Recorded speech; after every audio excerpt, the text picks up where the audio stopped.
And we're live. This is Nifty Culture. I'm Pio. And this evening, I have the pleasure of speaking with an absolute savage NFT trader for this week or today's edition of NFT Alpha Leak, Mr. NFT Buffet. What's going on, Buffet? Thank you, man. I'm happy to be here. I need to shut this up. Sorry. I had the background on from the thing.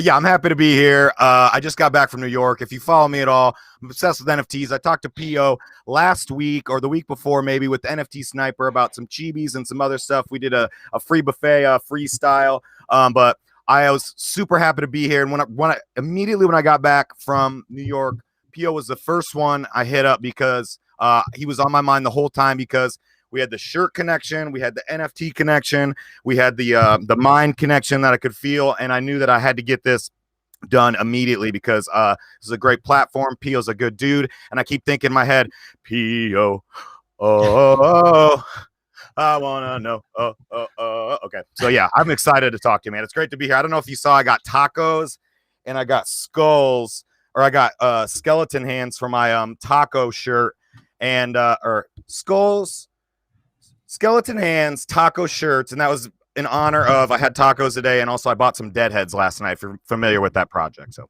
all right, I need to shut up. You got to shut me up and guide me, because I will go off the rails. Taco Tuesdays, man. Well, yeah, I like Deadheads. Right. I don't own any. I had the creators of Deadheads on this show before, had a really great interview with them with my partner, Micah. So there's a lot that I want to talk to you about. I think that there's a lot of value you'll be able to share, but because the market is heating up and we're kind of stepping in the game right now. Yeah. As there's like crazy volume on OpenC, and based on people that I've been talking to, I think that, okay, is OpenC down right now? Is that what I'm seeing? Because it says retry for a live version. It might be down right now. Okay, never mind. It's back. So I wanted to do this because time is of the essence, and I'm going to pick your brain on a lot of other stuff. But there's this project that I was just looking at that I think that I'm going to take a flyer on, because if you see here, I want to show everyone the volume on this. When I see volume like this with the low price point, I view it as a strong arbitrage opportunity. I'm actually going to go wide here so we can see the whole screen. Here we go. So if you look, the volume on this project Waltz, I didn't know much about it. It was given away for free. But if you look, like, there are a lot of sales, and it's got the belt for the #1 sales of like the past hour, the past 2 hours. Like, these things are really moving, and they're at that like 0.04 ETH, 0.05 ETH sweet spot. Or if I load up on like 5 of them for 0.25 ETH, and then I price them at like one at 0.12, one at 0.16, so that recoups pretty much the whole investment, and then I can price the other 3 higher, or I can just wait 24 hours and see what happens with the project, see if it absolutely rips. It's an opportunity to just like kind of create some free money from making some decisions. It didn't seem like you'd seen this project before. You haven't seen or heard of it, right? So no, you just had mentioned it literally minutes before, and I said this is great because I love going through projects live and learning live. So I'm looking at this on my computer as well, and it's like, okay, Waltz is a collection of 10,000 unique artworks, each consisting of petals dancing in the wind. Okay, so I'm looking down here at the petals. Okay, you can see on his screen what the petals kind of look like. I can tell that just from experience that these ones that are unrevealed are all look the same. So I'm going in here and I'm looking. Okay, I'm clicking on, about Waltz. Okay, there's no metadata in here yet. So if I'm looking for, so right now, the thing you mentioned that I would take note of is the price entry point, 0.04. What kind of NFT you're going to buy is totally going to depend on how much money you have, right? So people ask me all the time, like, what should I buy? Like, what kind of stuff should I get into? It's like, well, that totally depends on how much money you have, because like somebody last night said that their parents gave them a 30 ETH loan to buy a VFriend because they knew that they were going to be able to get the VFriend's price was going to be able to go up, and that they were going to be able to pay him back for that. And I was like, yo, first of all, if I talked to my dad about Ethereum, he would have no clue what I have to. And I broke it down, and his dad, they actually gave him literally Ethereum, sent it like his parents are into crypto. Okay. So my parents would not be able to do that. That's $100,000 of USD. So a lot of people that I'm dealing with are what I'm doing, which is I started basically with stimmy money. You know what I mean? $600, $1,400, get up to $2,000. Like, I'm very into building small to big, like slowly. Because if you come up with a goal, or if you come up with a thing that, oh, I want to hit big, I want to get 100,000 ETH, I want to get 100 ETH. It's like the goal's too big. You won't be able to do that. You'll constantly be chasing. You're better off having a smart investing strategy of, like, just use the golden ratio of 1 to 2, 2 to 4, 4 to 8, 8 to 16, 16 to 32, 32, 64, just try to, you're over saying 100. you're basically saying just to, like, kind of double up, right? Double up your money. Yes. So when I started out, it was like, I would get, like, if you, like, this is an opportunity to both mint gamble, quote unquote, and also get the upside of this project being good, because, okay, they're half revealed. So if you still want to enter these, and as long as the metadata isn't leaked yet, like, you should also, like, right now, so, if I was, check this out. I'm going to share my whole window so you can see it.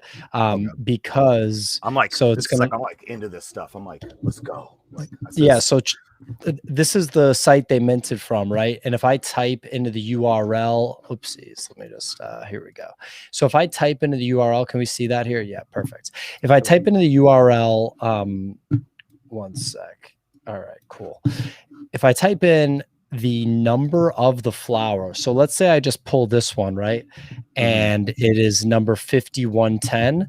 And my boy Micah G figured this out. So shout out to Micah. He is talented when it comes to this stuff.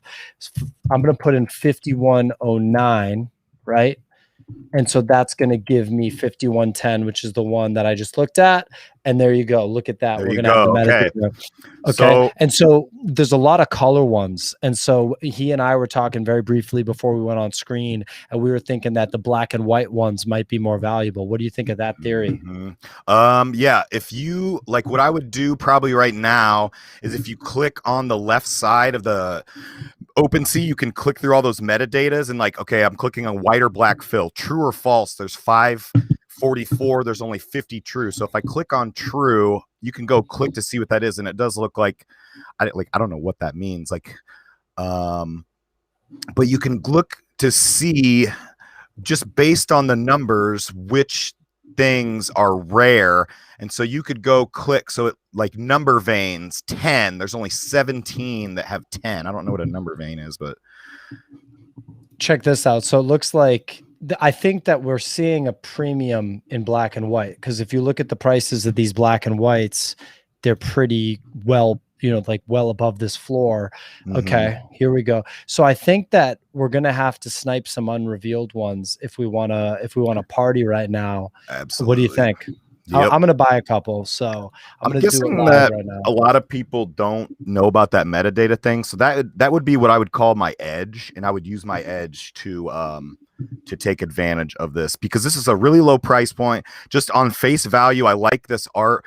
I would also right now, okay, I'm clicking on the Instagram, I'm clicking on the Twitter, I'm gonna go into the Discord. Like, time is so important in the NFT space, because this stuff can change in minutes, hours, days. So right now, if this is going to pump up to 0.1 or 0.2 or go up to 1 ETH, depending on how good I think this project is, it's like, time is of the essence. So, okay, I'm clicking on the art.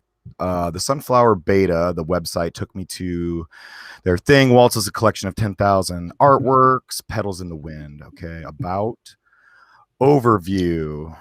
And I'm sniping not even down at the floor, right? Because I'm like you said, time is of the essence. So I'm respecting that. And so I'm here slightly above floor, so that the stuff that I'm looking at doesn't get scooped. Because as soon as we pull one up, and I have a blue and white right here, I'm just going to go back to OpenC. I'm going to buy it. These things are absolutely flying. Look at this. So the floor is not 0.045 anymore. It is like over 0.05. I might actually just buy one right now, just to get in the game, have one, and then continue what we're doing. I kind of feel like doing that too. It's like, buying is so fun. I just got back from Vegas, and I haven't been at my computer, and I'm just so hungry and thirsty to buy anything. Right now, I would just try to use my crystals and try to feel the energy of some number that I like, and it just completely will be bullshit. But I agree with that method also of going a bit above floor. That is a fantastic way to find diamonds in the rough, because what's happening is, people are FOMOing, people are doing weird, it's people's emotions. People are making weird decisions. So in these volatile times are your chances to take advantage of the price action, because when it's new, when it's volatile, that's where you have, that's where the spread is, the difference between the buyers and the seller.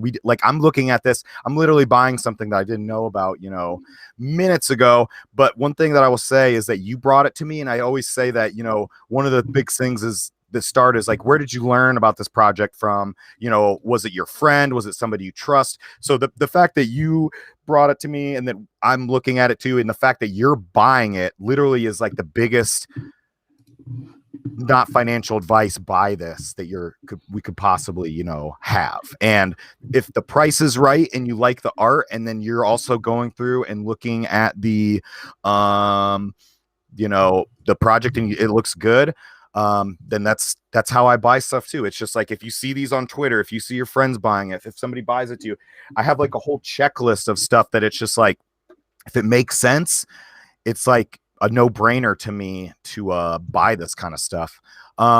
I think somebody said you got to snipe off the activity page. That is a good idea. So that's my guy. Yeah, that's my guy, Micah, that put me onto this metadata play for this particular project right now. So I'm quickly gonna like buy into one. But do you know what he means by that when he says? And Micah, if you want to elaborate it all in the chat, that'd be awesome. You can also just come on stream if you want, bro. But well, this one's pretty good. So I'm just gonna snipe this right now. Let's go. So I think what he means is like, I sit on the activity page and just watch the ones that get listed, and then just try to buy those like immediately. Okay. And sometimes you can click in there and check the metadata.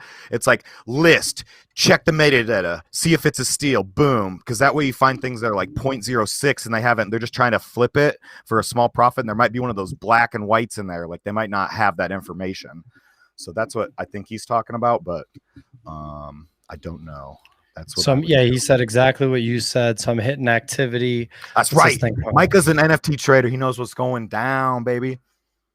We're giving good information. This is all stuff that you just got to learn on the fly. So that's why I'm really into education and learning this stuff and doing it on the fly and watching it live. Like I try to do the same thing on my Twitch streams when I do them. And the only reason I started doing Twitch streams is because when I would do giveaways, I wanted to do them live and make them fun and interactive and show that I was actually doing it. And so then it's just become more fun. And then I end up FOMOing in and buying stuff live all the time, but it's totally fun. So this is exactly what me and a lot of my people in my Discord do on my Discord chat. We just hang out there and, talk about stuff. That's where I learn about a lot of project nowadays, is from my friends and people in my community, because I trust them. And it's just, there's so many things nowadays that it's really hard to come across everything. And so to me, it's kind of a collaborative effort to be like, oh, what do you think about this? What do you think about this? And then, we all kind of decide like, oh yeah, like this passed all the things and I like it. And then, we all kind of buy things together. And if, that's kind of the fun of this anyways. It's like, I have a waltz, you have a waltz. That's how the Gutter Cat Gang, the Bored Apes, all those things started. Was we saw those things, we liked them, we posted on Twitter. It's all kind of an ecosystem that goes together that I don't think it was intentional, but totally makes sense to me why this works. So if I also wanted to increase the price of waltz, I would just be buying these and going blasting how cool my shit was on Twitter too. You know what I mean? Like I don't do that anymore. The pump and dump type of thing. But yeah, when I had like 200 followers or whatever followers, and I mean I still do it for fun if I really like something, but it's part of it too. It's just like, you buy stuff and it's cool, and then you post it on social media. Part of this is like, does this look cool enough to share? Like, I don't like having stuff in my wallet that's not fun, that's not, good. Like, I'm very picky about what I buy, and I think that I should be, because there's so many things to buy nowadays, that things like this potentially, where it just really lines up, where the art, the price action, like the whatever else is going on, I like it, you like it, other people are talking about it. The price always matters too. It's like, there's some things that I'll buy at 0.1. There's some things that I'll buy at 1 ETH that I think are going up to 3 ETH. There's some things that I buy at 0.04 ETH. There's some things that I buy way low, but this particular price, like 0.0, anything under 0.07 pretty much at this point is just like, below mint price, scooping around there. Those are the things that over time you can buy multiples of. I would always say, if you can afford it, I would always buy at least like 2 or 3 of one good project, as opposed to, one of 5 different projects. Because then you're spreading your losses out. You're limiting your upside. You're getting, okay, I'm spread across more things, but I just feel like, okay, then if Waltz goes up and it doubles in price tomorrow, you could sell 2 of your things, cover your price, and then the rest of the Waltz is just a free ride. It's just like free riding up. If I take any losses, it's just because, you just got to eventually get out of stuff. But how long, like if I'm thinking right now for Waltz, I'm thinking, okay, how long am I going to hold this today? What price do I think am I going to sell out of this? How many am I going to buy? How is this going to affect my total liquidity? Are there any things that I need to sell that are equal value to Waltz? That's kind of like a wash trade. Like, I move out of stuff, move into stuff. There's things that I like better than others. So I just want to call out that this one got listed. I checked the metadata, and by the time I checked the metadata, it had already been sniped. I wouldn't be surprised if Micah literally sniped it. That was like 10 seconds, literally 10 seconds from when it got listed to when it got gone. I was sniping. I accidentally sniped some Deadhead tickets last night when we were on the stream from Blackboard. It's pretty funny, but we're on the same market. This market's so small and so big at the same time. That's the power of it. 10,000 things, less than 10,000 things for a lot of this. The market is global. That's why if you're not in the NFT market as an artist, or, you're not tapping into this, it's just, you're doing yourself a disservice. So that's why I was in New York City, literally yelling on the street, talking to people about NFTs, because I'm so passionate about what this can do to people. So it's like breaking OpenC a little bit right now. So just, for anybody that's just now tuning in, I'm buying these things live. I've bought 2 of them. I tried to buy a 3rd, but I got smoked by somebody else. So I got 2 of these right now. Okay. Can I see your MetaMask up there? Yeah, you got the MetaMask open, but I'm just trying to get this thing. Do you guys know how to up the priority and stuff on MetaMask? Like for the gas? Yeah. I do. I typically don't do that for this, but at the same time, it's probably a really good idea. So we're checking the metadata. So I'm just going to this site. I'm typing in the number of the Waltz, and I know that this is kind of intense all of a sudden, talking about. This is like a video game. This is why some people are better than this than others, because you got to be locked in. And I literally have tape up by my MetaMask on my wallet, because it's like, if you're, every second of a click could be thousands of dollars, could be hundreds of dollars. So this stuff matters for sure. Yeah. If you think about day trading, it's like crazy. Think about the stock market. It's the exact same thing. This is really manual. Hunter said, what's the point of not buying the floor? The only reason I'm not buying the floor is because we've determined through checking out the market a little bit with the ones that did reveal and where the metadata has been posted, that the most desirable ones are white background or black and white. And so, because there seem to be quite a few black background, or at least right now, the market is under the impression that the white background is more desirable. I'm hoping that I can sneak this one through. This is going to be very, very, very competitive, I think. So, DC aped in. So I didn't tell you to ape in for a big price. All my buys here are under 0.06 ETH. The one, oh, got it. Let's go. Let's go. So I'm sending it right now. We're 3 deep on this, and I would buy the floor for an arbitrage play. The thing is that this project this project was free to mint. And when it's free to mint, there's always going to be a high resale fee. It's not going to be a 5% resale fee because they got to make money somehow. And so if they're going to make money, then you're going to have to pay that 10% resale fee. So when you do buy the floor, you need a little bit of appreciation.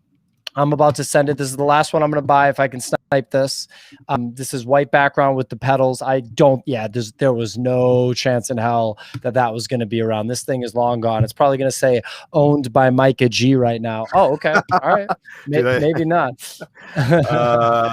Yeah, it's intense because there's a thing in like the stock market, I think, when it's called like there's a stock being in play. So when you see price action, when you see movement like this, that's when people who don't give us, that's when people start to enter it, because it's like the action is just the action. I didn't know about this. So all these people are starting to enter. So people that don't even care about waltz or have know anything about it just are starting to play the game. So that's why it becomes more risky, and that's why the more educated you are and the more you know about stuff and the more you trust people that you're getting into things with. And also, don't like on these kind of things, I usually don't YOLO on super rare ones. I'll just buy buy floor ones, or buy unrevealed ones that have a high upside of maybe getting a rare, because rarer ones you're tied in more liquid, and also it's harder to sell those to find a buyer. And my whole like investment thesis is like, okay, I'm looking, is there always going to be a buyer for this, like, or is this going to be dead money? You know what I mean? When is there no more buyers for this? How long am I going to have to hold on this? It's like time, buyers, money. There's like a lot of thoughts going into like these stupid pictures, actually. To take advantage of the market, there's clearly winners and losers. And if people are making money, there's people taking money, and there's good ways to do this and there's bad ways to do this. And some of the things that people spend their money on, or some of the things that people buy, I'm just amazed at either, I guess the risk tolerance that they have, or just the lack of, I guess, research and like education that they just don't want to do. Like somebody bought and maybe just everybody has more money than I had, but somebody bought like a Gutter Cat Gang mint pass, which was like 1 ETH. And they were like, hey, this doesn't work. Like, where's the animal? And I was like, oh, it's not like revealed yet. Like you have to wait. And they're just like, oh, that sucks. And I was just like, yo, how do you spend 1 Ethereum on something and like not know how it works? Like, I really just get frustrated with people who don't. It's like people get sad and they lose money, but it's just like, if you think about why you lost money, there's probably a reason, and everybody's got to take their investing licks, and this is all a volatile market, and it's super weird and it's hard to understand, but that's why I play it super safe. And the things that I go in on, I go heavy on, and things like this, I'll buy 1, 2, or 3, depending on how much money I have. But if I'm usually buying something, I usually have a reason, and I usually have something I can sell.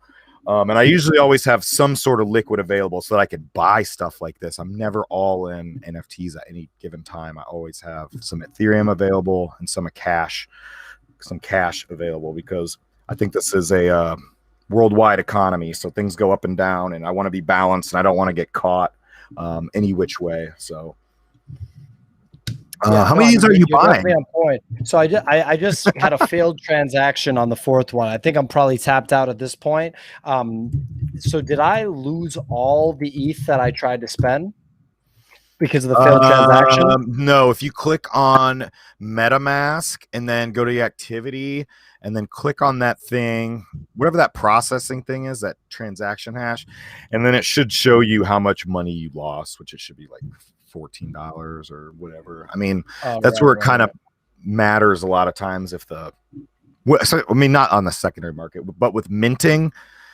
if the people who wrote the contract wrote a shitty contract, that's where people lose like tons of gas, because there's a good way to do it and a bad way to do it. And there's people who just are trying to get the cash and go. So, be careful when you're minting, what you're doing. Like, I won't usually put a lot of money into something in rare cases if I haven't heard about it that day. Like, usually I have to, if it's something really good, I'm waiting and I'm prepared for this. But if I bought something and spent 1 or 2 ETH, or a lot of my bankroll, depending on what that is, and I just learned about that, I'm really probably setting myself up for failure.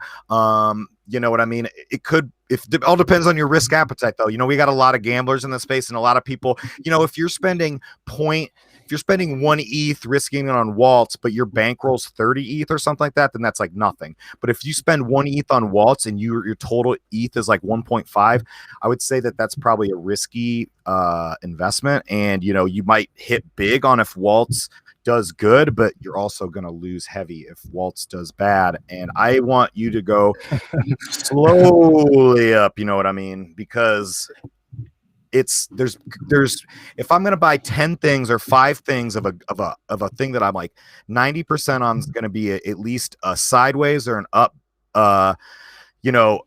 value on, you know, something I'm minting, then I'm also getting the upside of the gambling of the rarity mint, and then I'm getting the upside of the floor price. So it's like I just want to gamble on stuff that's really, really good, and I want to invest in stuff that's really, really good. And then if it's really, really good, then I can also provide value myself as an investor, you know, do stuff in the Discord, become, you know, provide value myself. But, you know, really these are, you know, investment slash toys, kind of. It's like, I mean, yeah, it's collectibles, right? And it's a way to trade collectibles where you can literally buy something and then flip it to someone all the way around the world, you know, 30 minutes later. So it's a little bit different than traditional collectibles. You know, I'm satisfied with what I'm seeing for volume here still. So this thing is just shredding volume wise. So and I'll also check Twitter, right? I'll go on Twitter and I'll see what the story is with like what people are saying on Twitter. Is the project getting talked about there? So that's like another resource that I'll turn to also. Yes, that's one of my things here I've got on my sheet is the social sentiment. You know, what people are thinking online. Are they sharing it, talking about it? Is it making them happy? There's some things that it's just clear to me. It's like, yo, this is going to be something people want. Like, I'm always thinking like, where is it going to be? How is it going to be shared? You know, are people going to want this? Who's going to want this? Be a big brain when it comes to these stupid, you know, things. It's like, yeah, we're dumb money, but you can be smart by being dumb. It's like, there's good stuff to buy. There's bad stuff to buy. I do this exact same thing. And I search, just to see like tweets, who's saying what are they saying? Well, those people were saying 1 ETH floor, and that's just like ridiculous. That makes me want to like not buy. That makes me regret buying these because these people are just lying. But no, I mean we're seeing this thing definitely creep up. I'm happy with the way it's moving, and it does seem like it's literally the top trending project of the past hour. So that's, you know, that makes me optimistic. But yeah, my play with this really is to see if this can rip to 0.15 to 0.2, and then it's just free money, right? Okay, I'm pulling up Micah's account. He said that he aped. What did he buy? I bought one, I'll be honest. Okay. I don't even know what it looks like. Oh, okay. Okay, he really aped. He definitely did. And look at this. He bought some good ones. He bought this for 0.12. He bought, okay, the 0.12 is the biggest buy, but look at that thing. That's a good looking waltz right here. And I think that it probably, wow. Oh, there you go, nice. Micah. How much was that? 0.12? Yeah. I think that's a pretty good valuation, and like compared to what the floor price was, that's only double what the 0.55 that we were paying. So to take a gamble on that, I think is actually a pretty good, like I was just saying, it's like be stupid, be dumb. It's, I mean, be smart, but be, you know, it's like you aped, but you aped really smart. Like that's a pretty good move. So do you know NFT llamas? Because I did see that person promoting them on Twitter. Is he like a pumper? NFT llamas? No, let me see. Micah said some of his unrevealeds are better. I think that's totally like possible, you know. And I'm gonna pull up another project in the meantime, Vox Collectibles, that has been moving, that a pal of mine was kind of putting me onto. And like, if I look at the activity, okay, so it's cooled off a little bit. It was ripping a little bit, like it was ripping pretty firm, higher floor price. There's a few projects right now that are interesting. Crypto Dads is another one, if you've seen that one, but it's a much higher floor. It's not like an entry level floor for people. 0.73. Okay, wow, it's ripped to 0.8. This thing just keeps moving. Holy biscuits. Holy biscuits is right. Have you looked at this one? Dude, I was gone like 4 days. I was gone like 4 days. It's Bob's Burgers artwork, basically identical. Yeah. But the thing is like it's got this high floor, and the other thing is, look at this. So this is like either the most aggressive unique ownership of all time, or it's like it's botted or somehow spoofed. I don't know. Like, this is crazy unique ownership. Click on a crypto dad and then go to the ether scan and see who the top holders are. That's what I would do. Let's do it. Let me see if I can find this. One of the problems with I mean, this one's verified, but yesterday somebody was like, everybody's talking about these vampires, and I had to like announce, I was like, can somebody explain what vampires they are? It's because it's like so hard to like search for some of this stuff. Sometimes crypto dads actually make sense, but it's like, oh, we're talking about the sneaky vampires. It's like, oh, okay, cool. But there's no website that it's just, you know what I mean? It's like the NFTs is the one thing that if you go to Google and search for it, it doesn't come up a lot of times. It's like truly hard to find information on some of this stuff. Let's see. All right, so where is so click on the token tracker up on the right. See where it says dad right there? Down. Just click on that. Okay, now there's holders, inventory info. Yeah, holders. Now see who these people are. Oh, so this guy said one mom per dad wallet, so people could be moving dads to multiple wallets to get more moms. Okay, that's the team effort. That's the group alpha going on there.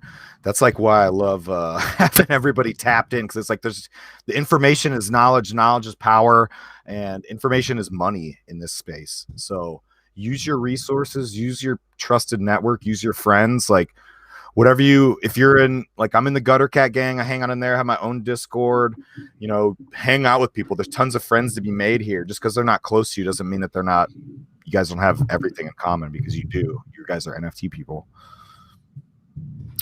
Yeah, I mean, for sure. So like, I mean, the floor is still rising. So yeah, I mean, sorry, I'm just pinging my pal that, but yeah, anyway, sorry. So, I mean, there's a lot going on right now. I think that the market is, you know, it's in an interesting place. I mean, this waltz thing is literally a pump. So I'm going to start listing my waltzes now, and I'll probably list one for 0.12. So I'm going to just, you know, get it going and just try to recoup the money I put in, and maybe free roll with one, maybe end up with some nice profits on top. That volume was just insane. And so if it does keep going like that, it wasn't an animal profile picture project, right? Like I was totally comfortable with the kind of the way the project was operating, because it's like an art block style thing. And we'll see if the pump continues. This could be something that really rips.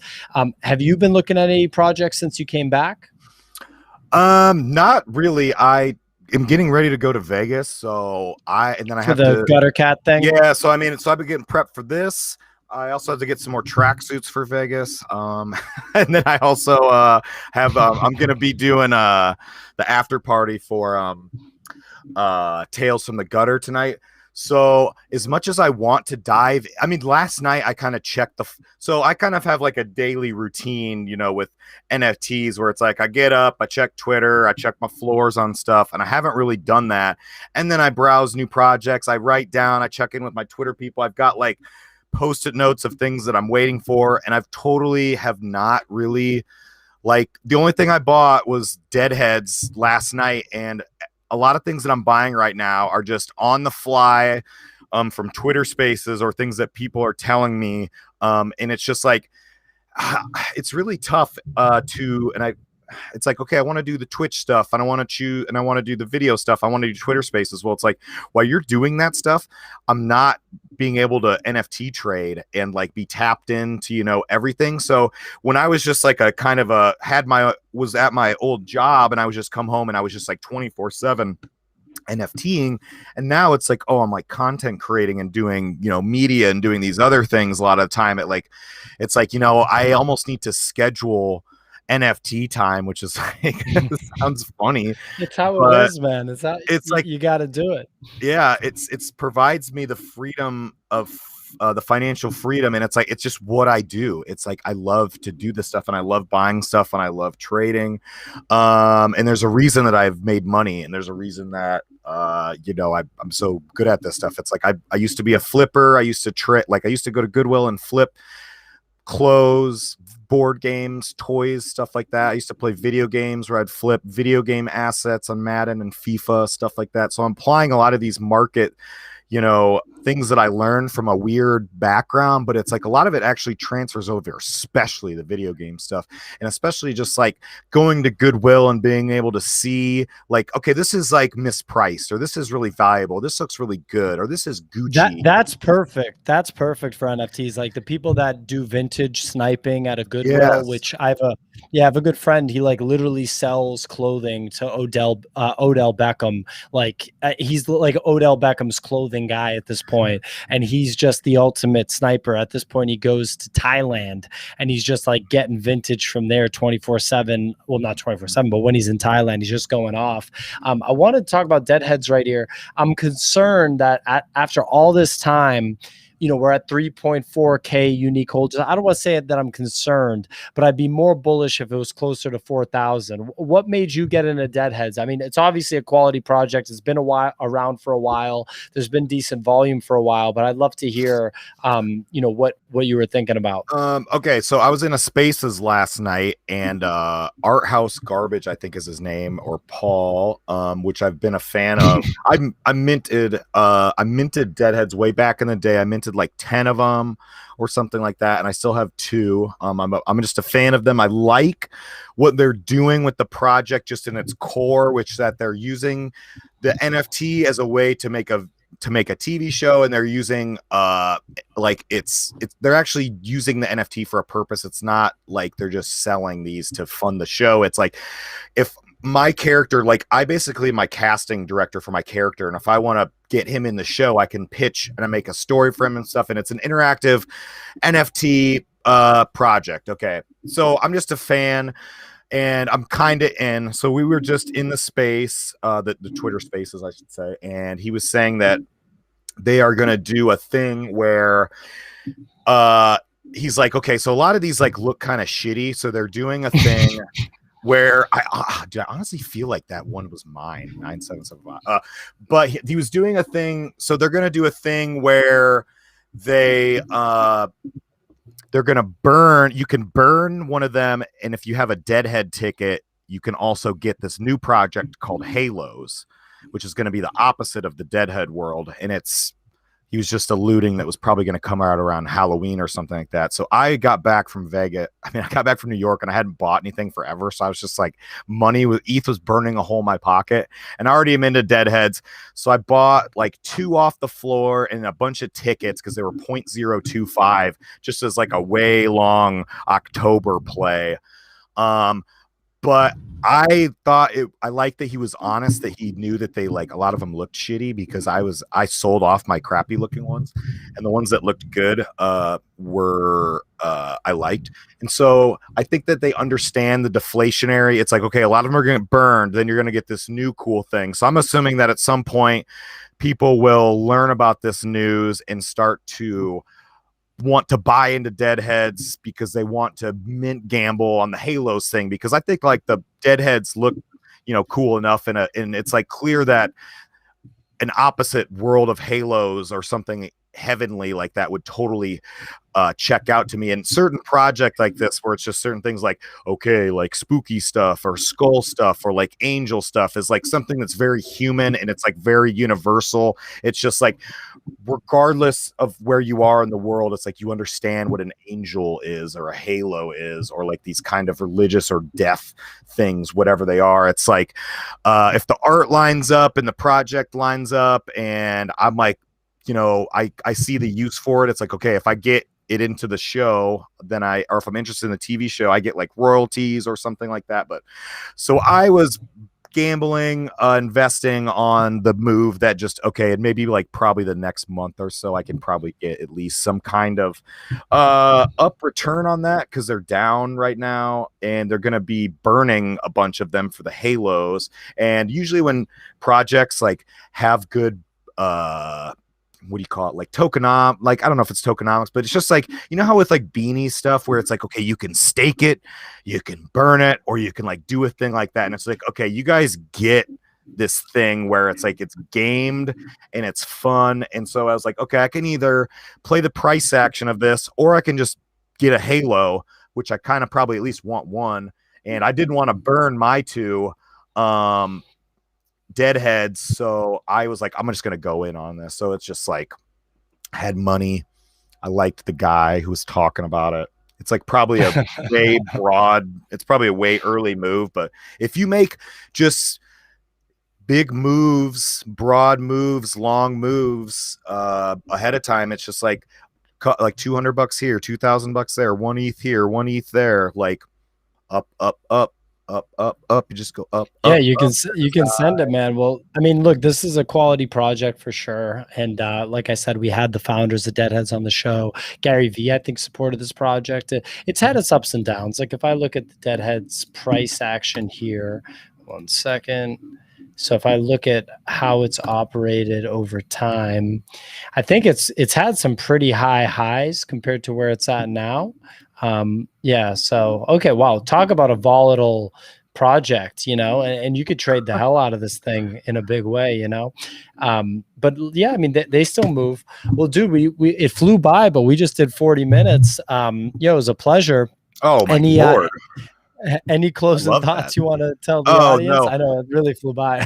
Man, yeah, we got to do this again, because I feel like we just scratched like the surface of all the things that we can do together. But I think we actually did a lot of valuable stuff, because we just did it live, and that's how you just learn, by watching and learn by doing. So just watch both of us, check both of us out on Twitter, whatever. Check out the YouTube. I do stuff on Twitter sometimes, but I'm mostly on Twitch. I mean, I mostly do stuff on Twitter, but I'm here to help and educate. I love NFTs. That's all I wanted to say.